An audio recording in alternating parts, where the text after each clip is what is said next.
വെച്ചിട്ട് ഇവര് 4 പേരും ഈ 4 റോയിലായിട്ട് നിൽക്കട്ടെ. എന്നിട്ട് ഇവർ ഓരോരുത്തരെ പിക്ക് ചെയ്ത് അവരവരുടെ ടീം ഫോം ചെയ്തോട്ടെ. ഓക്കെ, മനസ്സിലായില്ലേ? അപ്പൊ നമ്മൾ ഇരിക്കുന്നവരെല്ലാരും ഇങ്ങോട്ട് വരാ.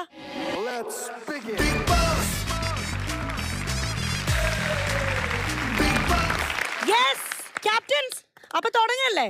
ഓരോരുത്തരാണ്. Let's start from here. Abhiram, Vishakh, Nandakishore, Kashi,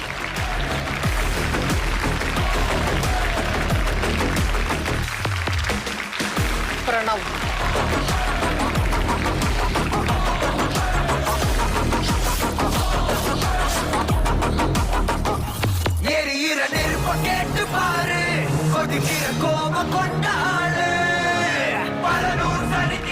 yes, അങ്ങനെ 4 ടീം ആയിരിക്കാണ്. റിയാസ്, എന്താണ് ഈ ടീംസിനോട് പറയാനുള്ളത്? നല്ലവണ്ണം പെർഫോം ചെയ്താൽ പരസ്പരം ബ്ലെയിം ചെയ്ത് അവസാനം അടിയുണ്ടാക്കി എലിമിനേറ്റ് ആകുമ്പോൾ ബാക്കിയുള്ളവരെ കുറ്റം പറയാതെ സന്തോഷമായി വീട്ടിൽ പോകാം, പോകാതിരിക്കാം.